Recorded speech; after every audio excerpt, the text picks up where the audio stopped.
നിങ്ങൾക്കറിയാമോ, മുഖ്യമന്ത്രിയുടെ ദുരിതാശ്വാസ നിധിയിൽ നിന്നും ചികിത്സാ ധനസഹായം ലഭിക്കുന്നതിന് ഹാജരാക്കേണ്ട ഏറ്റവും പ്രധാനപ്പെട്ട രേഖകളിലൊന്നാണ് മെഡിക്കൽ സർട്ടിഫിക്കറ്റ്. അതിലിപ്പോൾ തിരുവനന്തപുരത്തെ റീജിയണൽ ക്യാൻസർ സെന്ററിൽ ചികിത്സയ്ക്കായി എത്തുന്നവർക്ക് ലഭിക്കണമെങ്കിൽ പോലും മുൻകൂറായി അപ്പോയിന്റ്മെന്റ് എടുത്ത് ഡോക്ടറെ കണ്ടാണ് മെഡിക്കൽ സർട്ടിഫിക്കറ്റ് വാങ്ങുന്നത്.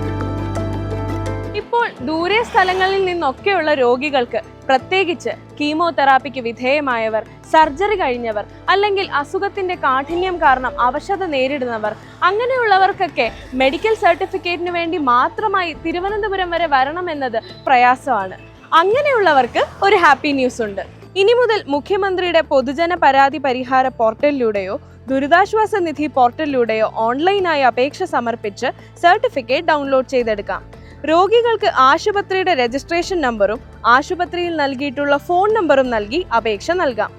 ചികിത്സിക്കുന്ന ഡോക്ടർ അപേക്ഷ പരിശോധിച്ച് അർഹമായവർക്ക് മെഡിക്കൽ സർട്ടിഫിക്കറ്റ് നൽകും. അങ്ങനെ നൽകുന്ന മെഡിക്കൽ സർട്ടിഫിക്കറ്റ് രോഗിക്ക് ഡൗൺലോഡ് ചെയ്തെടുക്കാം. അപ്പോൾ ഇനി എല്ലാവരും ഈ സൗകര്യം ഉപയോഗപ്പെടുത്തില്ലേ?